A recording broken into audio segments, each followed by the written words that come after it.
Oh my goodness.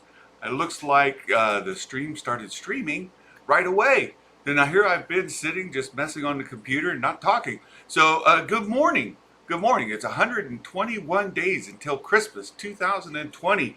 Good morning, Lord Vito. Yes, an actual Santa. Here I am. Welcome. It's good to have you here. We'll wait, give a couple of folks here a chance to join us, and because it's still not 8 o'clock, the YouTube interface has been giving me fits lately. Every time I go to start a live stream, I want to schedule it. It goes straight into streaming live. So this morning, I went in, decided to start it and get everything set up, and it started a live stream. I had to then schedule a live stream in the other one. It's a mess. And here I thought I had this one scheduled to start at 8. I started up OBS, and here we are. We're live. We're live. So welcome this morning. It's great to have you all here, and we want to talk just a little bit about Kathleen Kennedy's latest interview that she did over the weekend. Of course, DC Universe caught everybody's attention, and this is sort of one of those articles that has ended up kind of working in her favor, because every time Kathleen Kennedy talks, the internet gets angry. And there are so many Star Wars fans who just absolutely despise Kathleen Kennedy. And the mere mention of her name will send people into hysterics. So I just myself, if you're new to me, you don't know me that well, Kathleen Kennedy, I have mixed thoughts about her. Some of the things that she's done, I have no problem with. Other things she's done make you kind of wonder how effective she is at her job. But you know what? I'm not the executive of a studio. I don't know the job description that well. I'm not in that business. I know there are a lot of people who are very, very critical of her, and I think that she has deserved some of that criticism. And I'll give you an example as we wait for folks to join us. I'll give you an example. Solo, the movie Solo, I think there were a lot of missteps there, and that movie was primarily completed. The principal photography was done. The principal filming was done before they kind of stepped in, got rid of the director, brought in Ron Howard, and basically had to reshoot the thing. So the budget exploded, and it ended up being a bit of a mix. And then, of course, it didn't perform well at the box office. And how much of that responsibility is Kathleen Kennedy's? And I think that is a valid discussion to have. Of course, a lot of on the internet, people can get as mad as they want, and it tends to be a place where people get a little hyperbolic, right?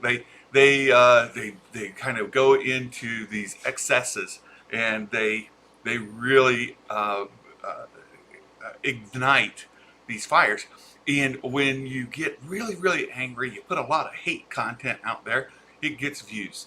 And of course, a lot of people are really, really angry at Kathleen. They don't think that she has done an effective job at all in leading Star Wars, Lucasfilm. They feel that a lot of the things that she said to George Lucas, or that George Lucas may have expected from her, were not met. So that they take offense at that, and I think maybe there's some valid criticism in there. I'm not going to say that there's not, but I think that as with anything on the internet, it tends to grow a little bit larger than it needs to be. So I'll just put it there. So over the weekend, Kathleen Kennedy, this interview came out on a newspaper site, or an industry entertainment site that has an interview with Kathleen Kennedy. Let me bring it up here so you all can see if you're not familiar with it. And I'll have to scooch out of the way here. So this site called Rap Pro has has an interview that they posted over the weekend, an interview with Kathleen Kennedy. And as soon as it came out, you started to see some rumblings on Twitter. And that's where I first saw it. And clicked on it, read some of it. And then, sure enough, over the weekend, we started to see some YouTube posts on it from the typical cast of folks. Some of the bigger YouTube content creators in the Star Wars realm. So, uh, yeah, Lord Vito, the hate train started. Yeah, exactly. People want to bash her, and we see a lot of that. Oh, we really do in the Star Wars community. So what happened is this article came out, and as things go with the internet, people put their own spins on it, and I have noticed recently because of the lack of news cycles that a lot of these sites that are or content creators who have been bashing on Star Wars for most of the last 4 or 5 years, especially since The Last Jedi come out. So we'll say maybe 3 years. Uh, that has those since that news has kind of dried up. They've moved more on to political events and other things in the entertainment industry that have political undertones, and that's really where they're making their bread and butter, right? They're making their money on getting clicks from a demographic that are upset with political activities or anti-political activities, if you will. So that's what's going on. Yeah, Kathleen Kennedy's an easy target because they all they do is if there's something that they dislike about Star Wars, it's Kathleen Kennedy's fault, and so she becomes the scapegoat for all of it, whether it's her fault or not. And what they'll do is they take a snippet of what she says and then they'll put it in their own context, and in that context, then criticize it. Typically call that a bit of a straw man argument, and we do see a good bit of that in Star Wars. So here's the article, and I read through all of it. This site, Rap Pro, requires a membership to be able to read this. So I signed up for a membership this morning just so that I could get the entire article, not just the pieces that they're pulling out and maybe putting in different contexts. I wanted to read the whole thing for myself. And we're not going to read this article. I just wanted to go cover it, and then we can discuss it to some degree. So, and I checked out a couple of things. Who this Steve Pond is. He's just a writer. And you see that this was posted August 21st. So right as the weekend was going, and I think fortunately to some degree the story got buried because of DC fandom. And so a lot of people are just now coming to this story, just now learning of it, and that's sort of what's happening. So this interview is based around the Emmy nominations. That's what sort of prompted the interview, and it starts off in that area. So it starts off with this. So the bold is what the interviewer asked, and then the regular font is the Kathleen Kennedy's responses. So you can see it started off with the Emmy nominations for The Mandalorian, and the discussion starts around The Mandalorian. Some of the thoughts there. And if you've watched the docu-series on Disney Plus for The Mandalorian, a lot of this information is already in that docu-series. If you haven't seen that, I highly encourage you to go watch it. It is very interesting to kind of get some behind the scenes industry information. Jon Favreau talks a lot about the technology that he kind of put together the pieces, and you get to see the directors and all of that. And that docu-series is called The Gallery, and that's on Disney Plus. So if you haven't seen that, I encourage you to go watch that at some point. And so a lot of this discussion covers that same kind of ground, where they talk about the technology that came together. And so you see this first question talks about the live action Star Wars series and how it came about.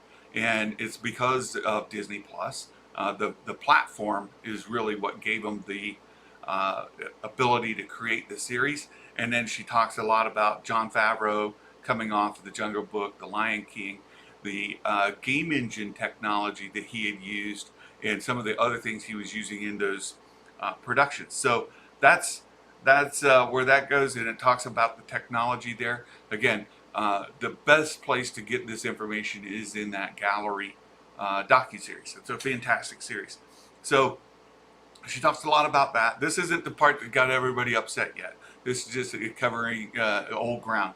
So then we get down into the technology in The Mandalorian. Of course, this is still, keep in mind, the context of this is around the Emmy nominations, and that's what prompted the interview. So she's talking about that, and what are the priorities going into the Mandalorian from a storytelling standpoint. And in here, an interesting point comes up that I have not seen. So she says, was Baby Yoda part, or the questioner, right? He asked, was Baby Yoda part of this from the beginning? And her answer is the first time I've heard of this. It said, I was talking to Kathleen Kennedy, was talking to Jon Favreau yesterday, and this was, again, August 21st, so that would have been the 20th, because we're in a visual effects review, which they do every week. And she said, I actually hadn't realized the movie Paper Moon was a big influence on John when he was thinking about this story. Well, I haven't heard of Paper Moon before. I don't know. Let me just ask those of you on here. Have you heard of Paper Moon? Have you seen it? Hopefully Adam from Fanjecture is out there somewhere, and he's maybe listening in. Or Adam catches this. When I think of movies, I think of Adam at Fanjecture. So Paper Moon. So I went and I looked up Paper Moon. It's a 1973 movie. And again, I haven't seen it. It's something I may go back and try to catch when it's available. It's certainly on my radar now. And yeah, Mike, you haven't seen it either. Yeah, it ranks very high here on IMDb, 8.1. Typically, if things are above like a 7.3 or something like that, my wife and I will try, Mrs. Claus, we'll give it a shot. But here, this Paper Moon is during the Great Depression, a con man finds himself saddled with a young girl who may or may not be his daughter, and the two forge an unlikely partnership. Okay, so the con man, again, it's loosely based. It's not a retelling of the movie. The con man would be the Mandalorian, who is a bounty hunter, not a con man, and the young girl who may or may not be his daughter would be the child, right? The Baby Yoda that he's taken under his wing. Of course, he doesn't think that may or may not be his child, but he's taken it under his responsibility. So, but this is where the inspiration for Jon Favreau's story came from. That is fascinating to me. It's something I would love to go back. Lord Vito, yeah, you're still here. Thanks. I've never heard of Paper Moon. Me neither. This was brand new, 1973. Of course, I was a little bit young, 1973. I wasn't really watching movies. I've shared this before. The first movie that I remember seeing in a theater was 1977, Star Wars. I was 10 years old. Just right after my 10th birthday, we stopped in there, and my parents took me to go see that movie. So that was a big deal to me. That's the first one I remember. Second movie, just out of, if you're curious, is Superman. I remember that one distinctly. I was a huge Superman fan as a kid, and my parents took me there. And this is before I realized you don't want to sit in the front row. Santa thought sitting in the front row would be awesome. In the movie theater, not so awesome, right? Because everything's left and right. You're turning your head the whole time. So that's it. Yeah. So yeah, Paper Moon. I'm just not familiar with that movie, and so it scores very high. You can see Ryan O'Neal, Tatum O'Neal. They lead. And then Madeline Kahn is in there. Now Madeline Kahn, she was in a lot of Mel Brooks' stuff, right? So you recognize these names, uh, and so that's Paper Moon, the inspiration Jon Favreau had for the Mandalorian storyline. So it's a movie. It's on. I see here it says watch on Prime Video. You have to rent it. I'm just going to put that on my radar, and I'll look, and if it shows up on Netflix or Amazon in the membership area, I will watch it. I'm definitely going to watch this movie, Paper Moon, 1973. So anyway, that is the first part of this article that caught my attention. The next is so the question is, with Baby Yoda as the Tatum O'Neal character, I wouldn't have picked up on that either, right? So that's the interviewer, right? They picked up on that. So they start talking a little bit about the baby, the child, and they and keeping him secret, right? But I found this part interesting too. We keep a lot of things secret on Star Wars, and keep that in mind when we start talking about some of the controversy that comes up here in a little bit. So let's go on down. This we start to get into right here is where Twitter started to mention things, and where some of the YouTube content creators have started putting out things about this article. And it says, at the end of last year, when The Rise of Skywalker came out, you said you want to take time out to think about where the franchise is going from here. Are you still doing that? Now, keep in mind, people hate Kathleen Kennedy, right? Anything she says is going to be critiqued. Anything she says is going to be taken out of context and kind of twisted into the narrative that they want to tell. And it's built on this history with her. It goes back to her saying the Force is female, and then that raised red flags for people, saying, "Oh, she's turning this into a social justice warrior kind of thing, SJW thing," and that got people upset because, again, I mentioned earlier, there's this political climate that's made its way into these YouTube content creators, and they've had to resort to more of the political stories that has revealed really where the origin of their content comes from.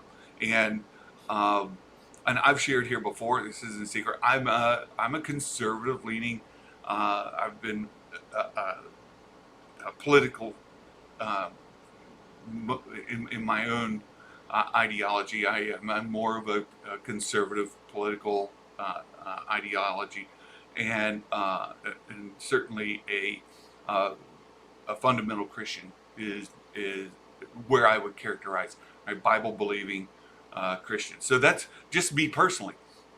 And a lot of these content creators come from that kind of space, but they're very politically motivated in creating this content. So they come out with a certain bent on the content that pushes the narrative. And so when Kathleen Kennedy says the Force is female, now they've got to attack it, right? And then when they make a lead character female that has certain attributes, then that comes in that political narrative as well, and they've got to then attack it. So that's where a lot of it comes from, just as far as like the core of the battle, and then they pick at the edges where they're giving opportunity, and certainly the Lucasfilm has given these people those opportunities. So that's when you know that people are looking for those opportunities, when you just hand it to them on a plate, they're going to take it, and that's what's happened here as well. And Kathleen Kennedy kind of feeds up some meat to the lions, and that's we'll see that here. So earlier, so another point of controversy has come out of Kathleen Kennedy not using George Lucas's original treatments for the sequels, right? So George Lucas, when he sold Lucasfilm to Disney. He put Kathleen Kennedy in charge. There's this interview you can go back and watch. Many content creators have started using it, where George Lucas and Kathleen Kennedy are sitting there and they're talking about sort of where Star Wars is going to go. And some of the things that George Lucas discusses about having these scripts ready, this story outline ready. He's got all kinds of stories. And then you see Bob Iger's book where he talks about getting that information, and then they didn't really use it. And if you followed along, that storyline was basically built around the microscopic, the midi-chlorian area, and the wills. The wills were manipulating the force towards the light and towards the dark, and it was the movement of midichlorians and the force between. It's that flow that they were feeding off of. And so if it was stagnant, there's no movement of force, they would starve. And so they would manipulate things to make it go more light, and that would cause a flow in a particular direction that they could feed off of. And then as then that increased, then they would manipulate the dark side to make the flow reverse, and they would just keep that motion going back and forth. And George Lucas's story was built around Luke Skywalker discovering this manipulation, and then going to attack the wills to put an end to it, to put an end to this cycle of light, dark, light, dark. So that's sort of what George Lucas's treatment was, and a lot of people wanted to see that because they have George Lucas on a bit of a pedestal, and that's the story they wanted to see. Now we know that they didn't follow that up, and so people got mad. And so here this question talks about taking time to think about where the franchise is going. Are you still doing that? And she answers, oh yeah, it's an ever-evolving process. You know, when I personally came to this, George had already been having conversations with the previous actors, Carrie, Harrison, and Mark. There was a saga that fans loved, and he never finished. Now again, this is that story of the wills that I just sort of outlined to you. He always talked about doing 9 movies, and he was ready to complete that. Now this part here has people, again, he had always talked about doing 9 movies. Well, there are interviews with George after doing the prequel series where he says it's done. There are no more stories in the saga. It's complete. And then they're saying, well, okay, Kathleen Kennedy has lied to us because we know, because we follow George Lucas, that he has said this, right? Lord, Vito, I'm actually a conservative Christian as well. I just don't put it out there in these days. Right. Everybody loves to judge and hate on Christians. Right. That's exactly right. And to be fair, there are conservative Christians that then lead with that, and they go and attack other things because it's in Star Wars is a good example. So me too. I don't lead with it, but I put it out there. I want to be open, transparent to folks who are following me, and make sure that they understand sort of where I'm coming from. And at the same time, I want to be receptive and open to people to have these conversations in a way that's constructive. So that's sort of why I put it out there that way. But here we have people are upset because Kathleen says he had always planned on doing 9 movies. Well, we have interviews with George where he says that's absolutely not the case. So is she lying? Was he lying? What's the deal? Or did it just evolve over time? Like George was upset at the end of the prequel series, and that's fairly well documented, right? He had gotten kind of picked apart during the prequels. He had wanted Jar Jar Binks to have a much larger role.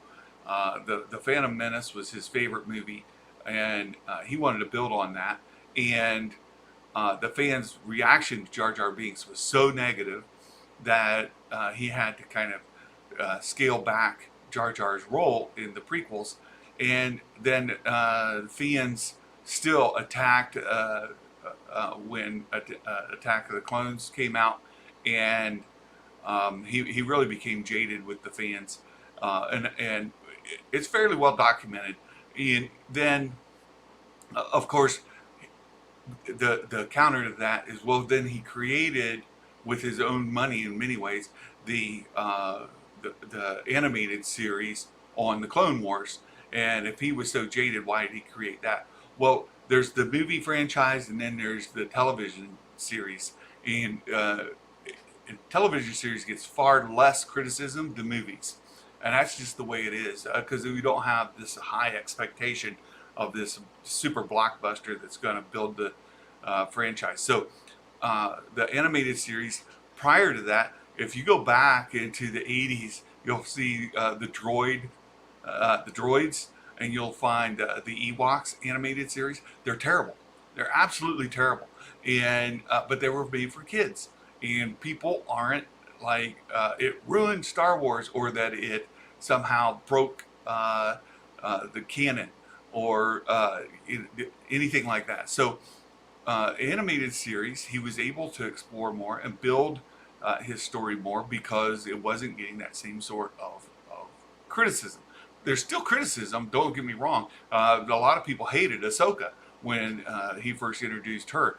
But over time, as that character grew and evolved, people fell in love with Ahsoka. And now she is one of the most revered characters in all of Star Wars. So that happened over time, because George was able to do that. And that's where we get, of course, Dave Filoni. Ahsoka is his character. He invented, if that's the right term to use, and then he developed.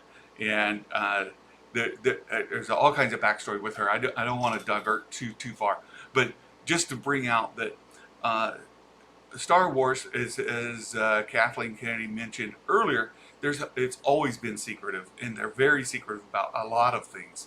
And as George started to think about the continuing of the series, then that's sort of where that came from. And let me just add this as well. Back in the 80s, 90s, when we had no Star Wars content at all, it started coming out in the 90s, but primarily during the 80s, the latter half of that decade, it was a dry period for Star Wars. And there were rumors of the time of a sequel story where it would go. And then we got Timothy Zahn's trilogy of books that were considered to be the canon of what happened after the Return of the Jedi. And that series, Timothy Zahn's trilogy, that was considered by many of us as the conclusion of the saga. And then there were lots of rumors about the prequels, and how Darth Vader was in this volcano and lava and all of that. So in the 80s, that's where we were as a fandom. And that's kind of the things that we were thinking about. And I was a teenager at the time, and kind of absorbing that kind of lore. And in my head, Timothy Zahn's trilogy was the sequel trilogy, and there was always 9. And that goes all the way back to the 80s. There was always 9. After the stories, after the prequels, when George did the interview and he said, "Nope, we're done. It's 6. The saga is over."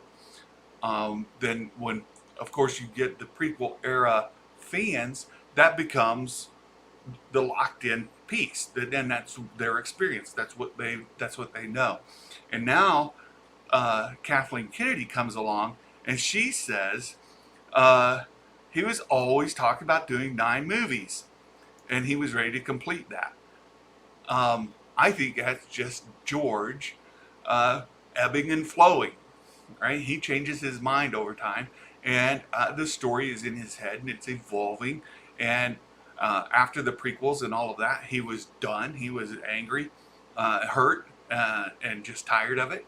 And he said, "You know what? I've told my story. I'm going to let it go." And at this point, after that, and after the Clone Wars, and he was able to kind of recharge the batteries, the concept of 9 came back in, and he further developed that in that story of the Wills that I talked about. So, yeah, Lord Vito, yeah, Lucas's face on the Force is female. Yeah, I would have liked to see that too.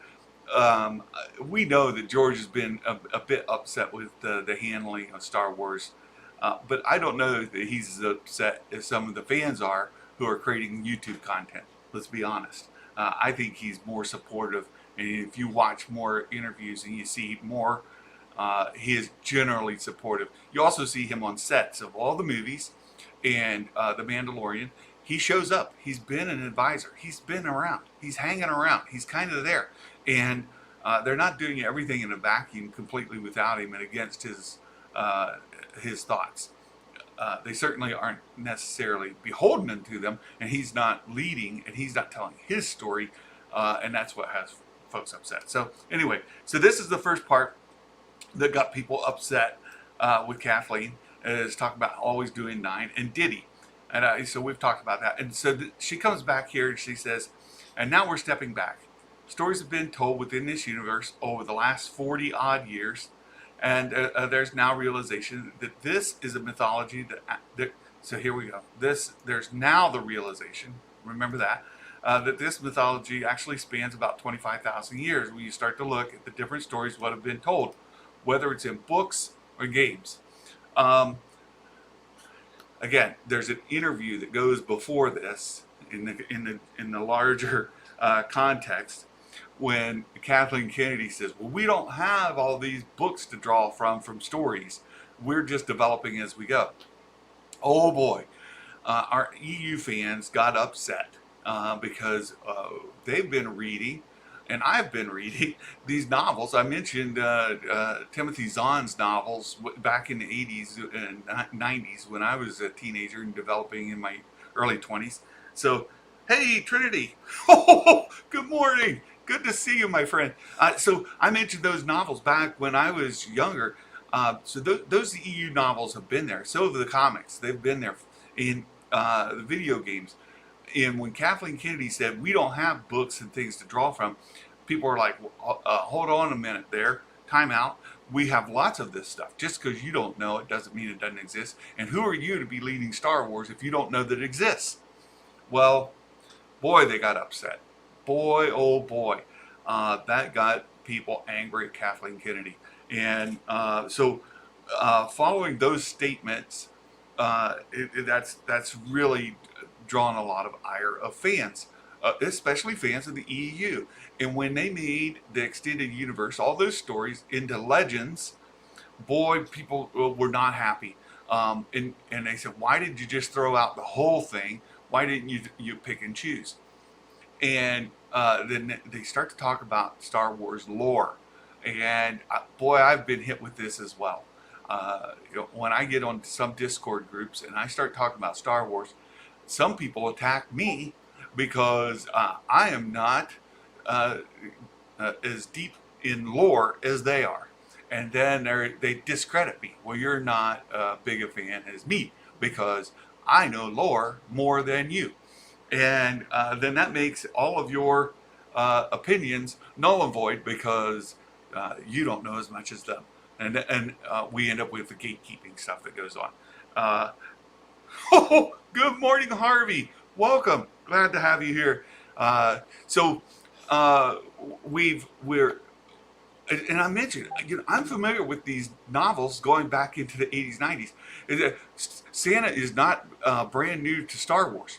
Santa has been around since the very beginning, and I saw the first movie when it was originally released in '77. So I don't want to hear this business of not being steeped in lore. Now, have I read every novel from the EU? No, certainly not. In video games, I've not played all of them. Didn't even play much of them. I've kind of touched on a couple of them. So am I as steeped in lore as these folks? No, I'll readily admit it. But you can't say that that Santa has come to this lately, or that my fandom is not as valid as theirs. So anyhow, again, I'm sort of on the side. But when you talk about, oh, Jason, Polyhedral Paradise, good morning. Oh, good morning. So these people who got really upset when they jettisoned if you will, all of the EU, and made it into Legends. Really got mad at Kathleen when she said that there aren't books to draw from. And you'll see there's a video, if you look for it, Dave Filoni does an interview where he talks about his discussions with George, that really the only thing that George ever considered lore, the things that were canon, were the movies, and to some degree the television series. So the television series, and primarily the Clone Wars animated series, and I certainly don't think that he thought droids or Ewok tales or adventures were lore canon. Maybe he does, but I kind of doubt it. And we know what he thinks about the Christmas special, so that people want to include that in lore as well. It's fun. Why not? But at the same time, don't get really upset when somebody breaks something in there. But Dave Filoni talks about primarily the movies are what George considered canon, and anything that he wanted to develop, he may borrow from the extended universe. And certainly there was some Lucasfilm involvement with these novels as they were being written, that they had some sort of continuity, or that they were within the rules of the universe. But it doesn't mean that they were necessarily considered canon by George Lucas. So when Kathleen says before, we don't have all these books and things to gather from, it's not that she was unaware of them. It's just that in context, you have to keep the whole thing in context. She's not thinking that this is canon, right? So from a canon perspective, it doesn't exist. Now what she's done is she's gone back and said, well, we're stepping back and we're looking at these other stories, the ones that are non-canon. And we realize that there's a great big universe. Now, here's where I think it's fair to say that maybe she's not as steeped in lore as many Star Wars fans. That her role as head of Lucasfilm is not to have memorized or played every single game and be as steeped in lore as every fan. She has a different role. And we have people like Jon Favreau or Dave Filoni especially, and other folks at the Lucasfilm Story Group who are kind of responsible for that canon and for making sure that there's this consistency throughout. And there's some criticism over how well have they executed on that consistency and keeping lore intact without breaking a lot of what went before. But when Kathleen Kennedy comes out here, now this is the thing that has everybody really super upset. And that she's gone back now and saying that, hey, we're looking at this other stuff. And they said, well, you're the president of Lucasfilm. You should already know this. And you're the president of Lucasfilm. You should already be aware of those stories. And you should already be steeped in lore. And I don't know that that's a fair accusation. But I would say, and I've heard kind of, well, good, at least you're coming to it now. So, be what it may, upset with Kathleen Kennedy or not, this is where they are right now at Lucasfilm.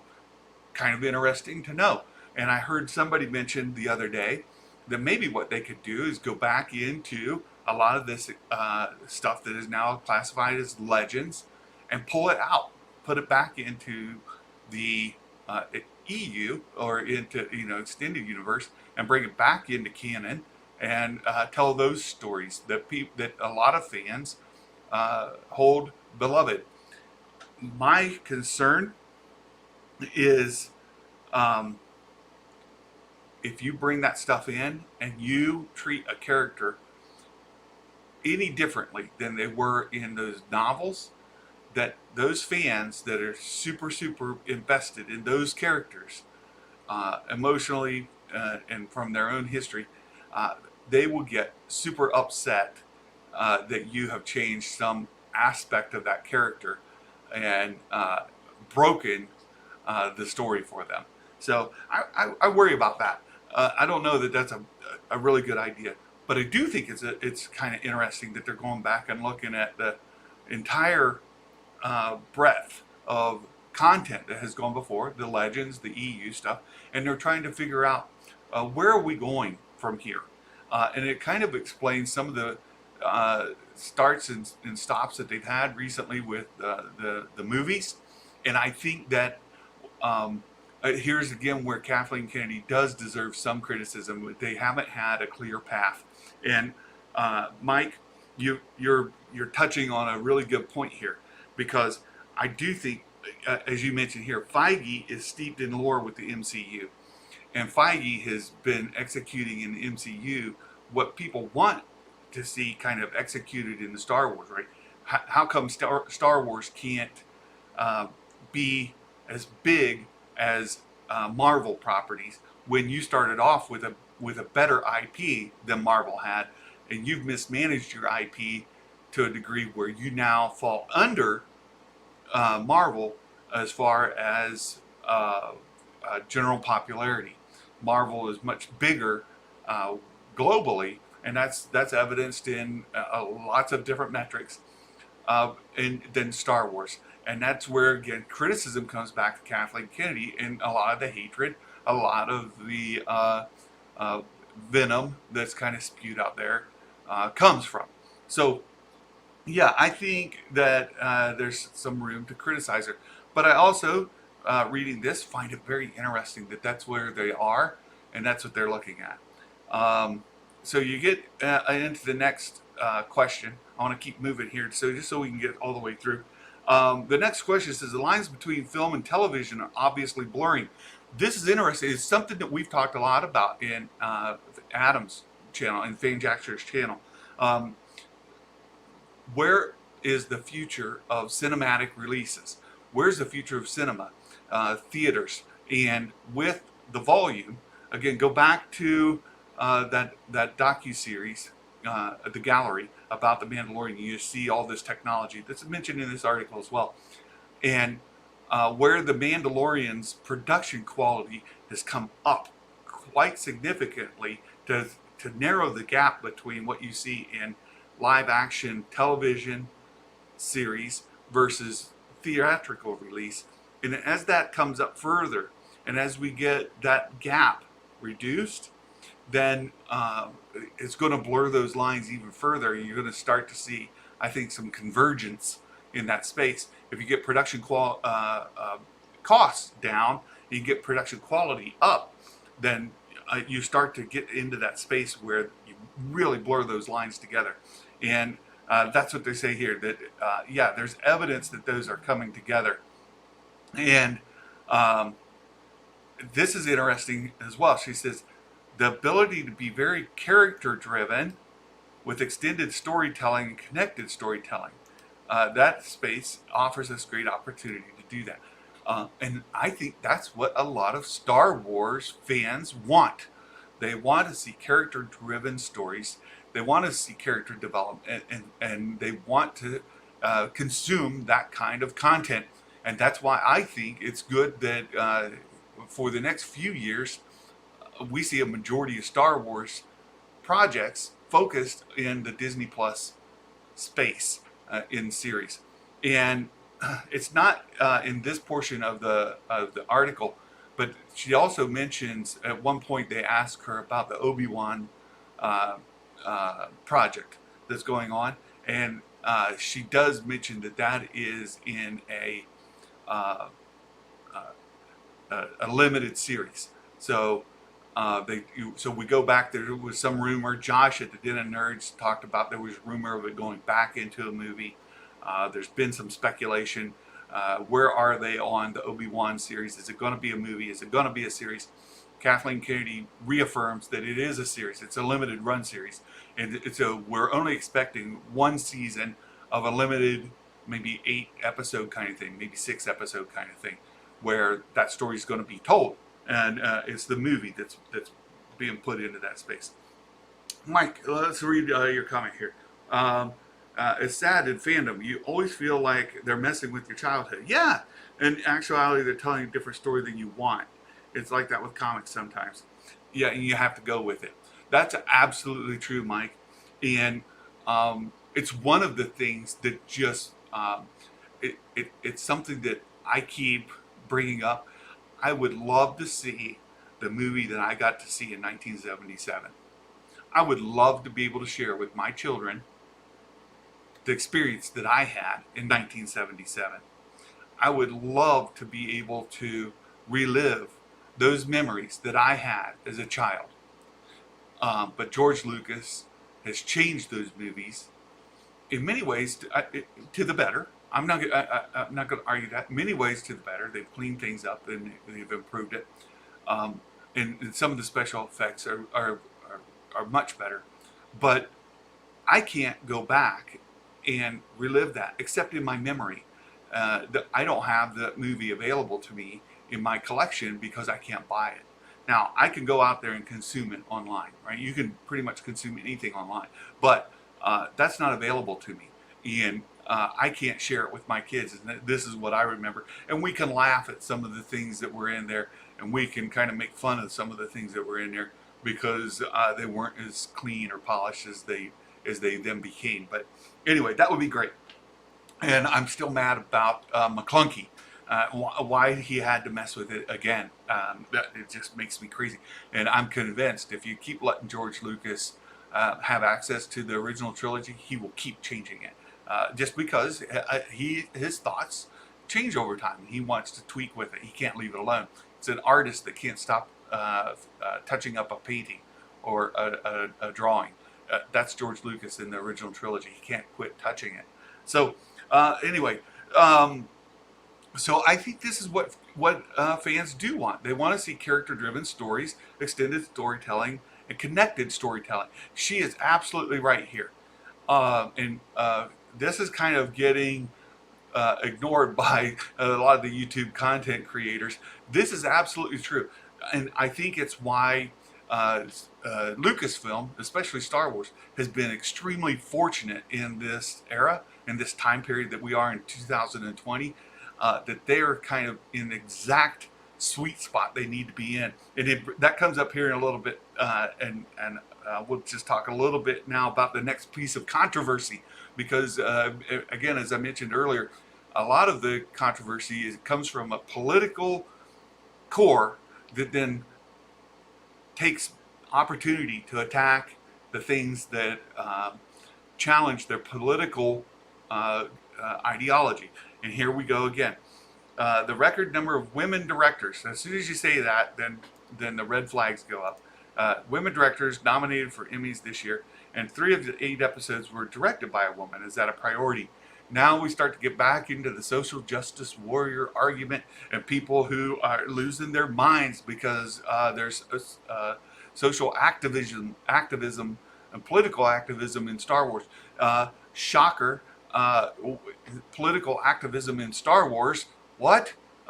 That's never happened before. I say very, very facetiously, right? Of course, Star Wars has always been political, and it's always led with politics. You may not have been aware of it when you were consuming it at first, but if you were of the right age and you were involved as an adult with political themes of the day, you certainly saw them in Star Wars, and you certainly saw political bent to them. One of them being, if you're not with me, you're against me, that George Bush said in the Gulf War, and then George Lucas put into Anakin's mouth as Sith, as he had already become Darth Vader, and the yellow eyes, and he's attacking Obi-Wan. So that's what George Lucas put in the mouth of Anakin Skywalker. That was almost a direct word-by-word quote of George Lucas, or of George Bush, that George Lucas used to make a political point. So let's not think that Star Wars has been politically free, or that it's been somehow conservative minded. That's not true at all. George Lucas is far from being conservative minded. So if you go back and you see that, Trev, good morning. Great to have you here this morning. Hey, appreciate your feedback on Discord. That was great. Thank you. So they talk over here about the women directors, and I found it interesting here because she says, I was actually sad because I loved Nia DaCosta. So I thought this was interesting, the word sad. I'm sad because I love Nia DaCosta. I think that this is absolutely evident that uh, Kathleen Kennedy wanted to tap Nia DaCosta for Star Wars, but she was just announced to do Captain Marvel. And here we go with Josh at Den of Nerds mentions how Kevin Feige is a gangster, right? So he grabbed up the talent before Kathleen got her, and he's using her for Captain Marvel. And we don't even need to go down the path of the folks who hate Captain Marvel there as well.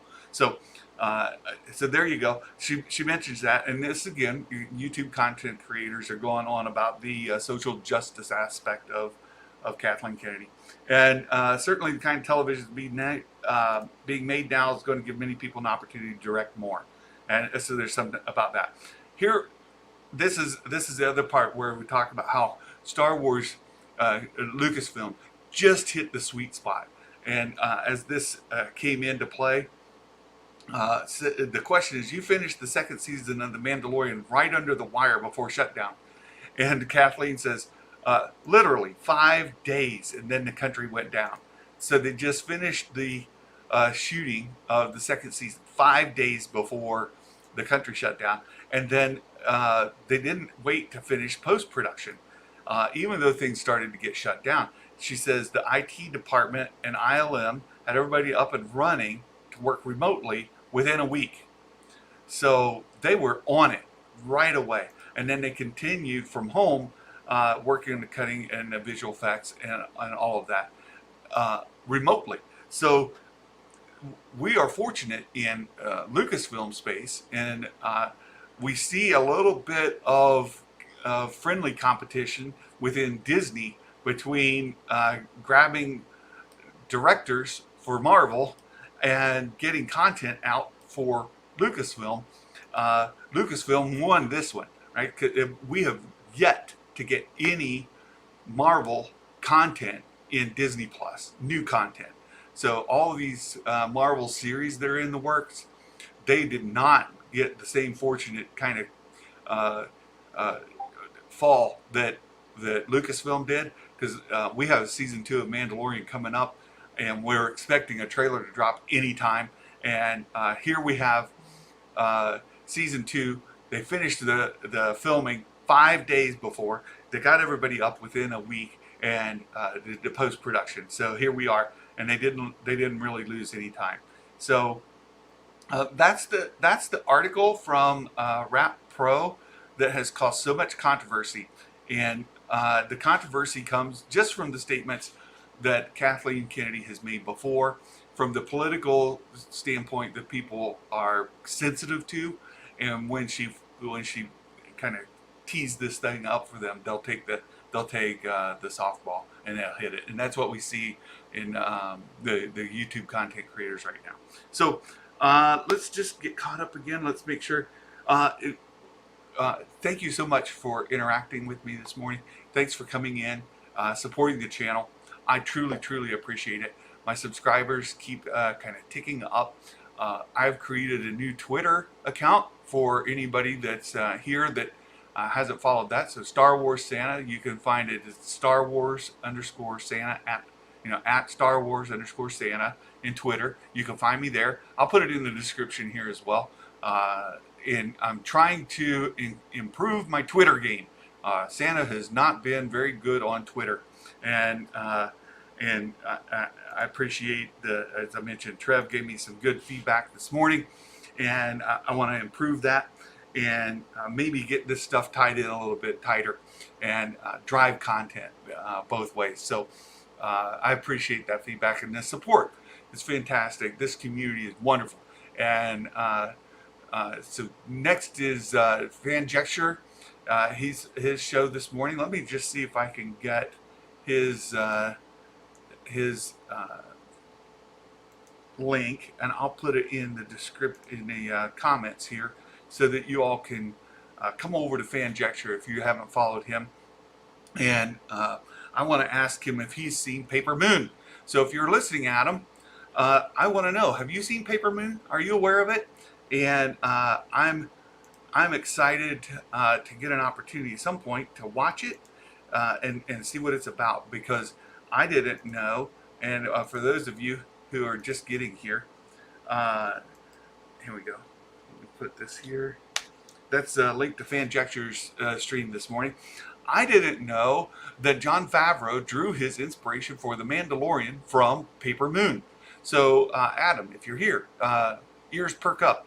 Uh, uh, have you seen Paper Moon? I'd love to know more about it. And it's a show that I want to go, a movie that I want to go consume, because I want to see this inspiration that Jon Favreau had for the Mandalorian. And so that'd be great. Never made a Twitter, but I'm Facebook and Instagram. Wonderful, Lord Vito, wonderful. Yeah, Trev, it is. It's a '70s movie. It's 1973, and it stars. I had it up. Ryan and Tatum O'Neal, and and Jon Favreau told Kathleen Kennedy that's where he got his inspiration for the story for The Mandalorian, and so I'm fascinated. I want to go back and watch it. It's a '70s movie, 1973. Santa was even too young. I was in '73, 6 years old. So Santa was too young. So that was that. So join us over on Fanjecture, and we'll continue to talk movies and entertainment. Adam will be live here in just a few minutes. And as Trinity likes to point out, you can get there in time to see the countdown before the countdown. Oh, Adam has 2 countdowns. And it's so if you get there for the first countdown, when it finishes, then you get a chance to watch the second countdown. It's great stuff. No. Me just giving a hard time to Adam, because that's what we like to do here. We like to give a hard time to our friends and family. Farrah Fawcett's husband and kid. Yeah. So yeah. So Trinity, I'm borrowing from you, harassing Adam. It's a lot of fun, and any opportunity to give Adam a hard time, or Josh for that matter. The both of them are fantastic, and we'll pick on anybody. You just give us the opportunity, we'll take it, and it's a lot of fun. Yeah. Love those countdowns. It's a secret way to get more chips. You get more chips if you watch both countdowns? I wonder. We'll have to ask Adam this morning. Do you get bonus chips if we watch both countdowns? So I think we should. I think we should get bonus points if you see both countdowns. So I'm going to log in over there. I'm going to make sure I get my bonus chips for the pre-countdown. And we hope to see you guys over there.